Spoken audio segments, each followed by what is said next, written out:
ان آیتوں میں اللہ نے یہ بھی فرمایا وما کان المؤمنون لینفروا کافہ، مومنین کے لیے یہ مناسب نہیں کہ سب کے سب جہاد میں نکل جائیں. پہلے تو کوئی باقاعدہ فوج نہیں تھی نا، تو سارے ہی جا رہے ہوتے تھے. تو اللہ نے فرمایا کہ سب بھی نہیں، پیچھے بھی کام ہے، ہر طرح کے شعبے زندہ ہونا ضروری ہے. اب تو ملکوں کی فوجیں بن چکی ہیں، حضرت عمر رضی اللہ تعالیٰ عنہ کے دور سے باقاعدہ یہ منظم ہونا شروع ہو گیا تھا.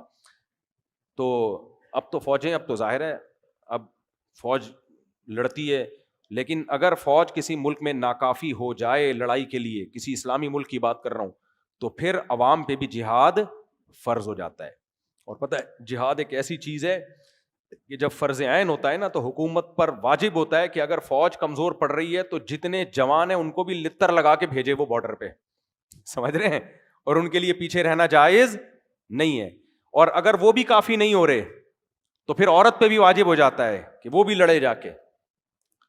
فقہاء نے جہاد کے احکام بہت تفصیل سے بیان کیے ہیں کہ سب پہ واجب ہو جائے گا، جتنے بھی جوان ہیں، عوام پہ بھی واجب، اور حکومت پر یہ بھی واجب ہو جائے گا کہ اگر یہ کافی نہیں ہو رہے تو زبردستی بھیجے ان کو.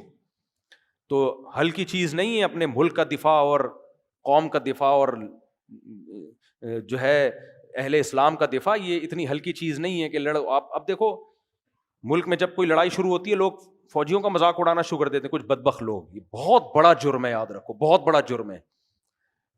ایسے موقع پہ جب جنگ ہو رہی ہو نا، جنگ، اس موقع پہ کوئی مذاق اڑائے نا اپنے فوجیوں کا، 100 اختلافات تو ہمیں بھی ہیں، میں بیان بھی کرتا رہتا ہوں.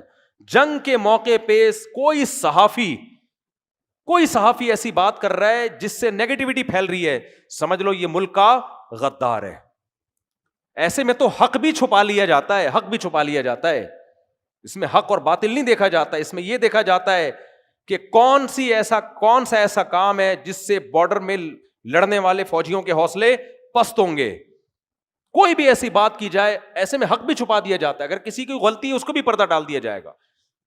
مثال کے طور پر کوئی کمانڈر میدان میں کھڑا ہوا فوجیوں کو حکم دے رہا ہے کہ آگے جاؤ، کوئی دوسرا آ کے بولتا ہے بھائی کمانڈر تو 2 نمبر آدمی ہے.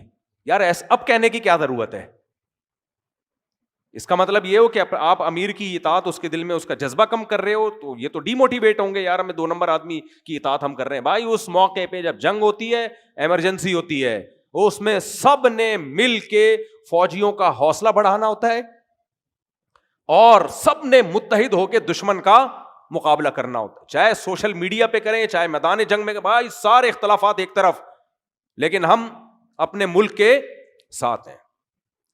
سوال ہی پیدا نہیں ہوتا کہ ہم جب انڈیا نے اٹیک کیا تھا تو بڑا اچھا، ایک لوگوں میں جو مخالفین بھی تھے وہ بھی حامی ہونا شروع ہو گئے تھے، لیکن کچھ بدبخت ایسے خبیث تھے وہ آخری دن تک مخالفت کرتے رہے ہیں ہماری فورسز کی. خود ہی لڑیں، ہم تو نہیں لڑیں گے، انہی کا کیا کرتا ہے، اس طرح کی بکواسات کر رہے تھے. لیکن جب ادھر سے میزائل داغے گئے ہیں اور پاکستان کو فتح ہوئی ہے تو پھر آ گئے واپس، پلٹ گئے نا. یہ منافقین کا یہی ہے، لا الہ ہؤلاء ولا الہ ہؤلاء. تو اس لیے میرے بھائی لڑائی میں جو ہے نا متحد ہو جایا کرو اور یہ کوشش کیا کرو یار ہمیں بھی موقع ملے بارڈر پہ جانے کا. ابھی جب مودی نے میزائل مارے تھے نا تو کئی لڑکوں کے فون آئے، مصعب ہمیں بھی لے کے جاؤ بارڈر پہ. میں کہتا یار میں خود کوشش کر رہا ہوں، ہم بھی 2-4 ٹھش پش کرنے جا کے کیا ہے، گولا آ گیا تو شہید ہو جائیں گے اور کیا ہے. سیدھا حدیث میں آتا ہے الجہاد مختصر طریق الجنہ، جنت کا سب سے شارٹ راستہ کون سا ہے؟ جہاد ہے. ویسے ہمارے کون سے اتنے اچھے اعمال ہیں، وہاں لتر لگنے کا زیادہ خطرہ ہے ہم سب کو. تو سب سے آسان راستہ یہ ہے. تو بارڈر پہ لڑائی ہو، فوجی کمزور پڑ رہے ہو، ہر نوجوان کا جذبہ ہونا چاہیے مجھے بھیجو یار. لیکن اللہ کا شکر ہے جب یہ بنیان مرصوص آپریشن ہوا تو بہت سے نوجوانوں کا جذبہ تھا، میرا اپنا بھی جذبہ تھا، لیکن کوئی لنک ہی نہیں مل رہا تھا کدھر سے جائیں. میں نے کہا یار مزہ نہیں آ رہا تھا، خدا کی قسم بستر پہ مزہ نہیں آ رہا تھا یار. ادھر جاؤ یار 2-4 میزائل تو داغو نہ، جا کے انگلی کٹا کے ہی شہیدوں میں نام لکھوا دو.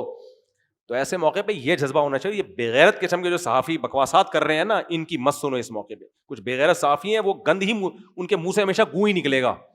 باقی جب جنگ ختم ہو جائے پھر لڑو آپس میں. وہ تو ہم لڑ رہے ہیں، اللہ کا بڑا فضل ہے، سیاسی لڑائیاں بھی ہوں گی وغیرہ وغیرہ بھی ہوگا، تو پھر لڑو آپس میں. دشمن کے سامنے کیا ہے ایک. اور یہ جو لڑائیاں ہو رہی ہیں نا، یہ ان لڑائیوں کے پیچھے اسرائیل اور انڈیا ہے. سمجھ میں آ رہی ہے بات؟ کیونکہ پاکستان ایک واحد ایٹامک طاقت رہ گئی ہے، وہ کبھی بھی سامنے سے آئے تو مار کھائی نا، تو اب دائیں بائیں سے آ رہے ہیں وہ. تو یہ اس لڑائی کو آپ یہ نہ سمجھو کہ یہ افضل جہاد نہیں ہے، یہ بہت بڑا جہاد ہے، کیونکہ یہ لڑائی جن سے ہو رہی ہے وہ اسرائیل اور اصل میں انڈیا کی لڑائی ہے. یہ وہ دونوں مل کے ہم سے لڑ رہے ہیں، کیونکہ پاکستان ایک واحد طاقت رہ گئی ہے، انہوں نے اس ملک کی واٹ لگانی ہے تاکہ کباب میں جو سب سے بڑی ہڈی ہے وہ سائڈ پہ ہو جائے. تو اس لیے جذبہ پیدا کرو اپنے اندر ایسے موقع پہ. تو یہ تو متحد ہونے کا بہترین موقع ہے. خیر جلدی سے میں ختم کرتا ہوں درس کو. ساری آج جہاد کی آیتیں، اللہ نے اتنی آیتیں بیان کی ہیں ایسا زبردست.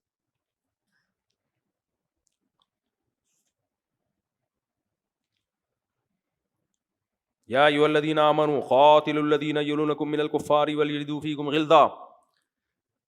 اللہ فرماتے ہیں جو کفار سے جب لڑائی کرو نا تو ان کو چاہیے تمہارے اندر سختی محسوس کریں. صحیح ہے نا؟ کیا محسوس کریں؟ جب لڑائی ہو تو ان کو لگے کہ غلط لوگوں سے ہمارا پالا پڑ گیا ہے. وَاعْلَمُوا أَنَّ اللَّهَ مَعَ الْمُتَّقِينَ، اور جان لو اللہ پرہیزگار لوگوں کے ساتھ ہے. تو جہاد میں برائیوں سے اجتناب کی بڑی اہمیت ہے. نماز کی پابندی، اللہ کا ذکر کثرت سے، ان سب چیزوں کا اہتمام کرنا چاہیے.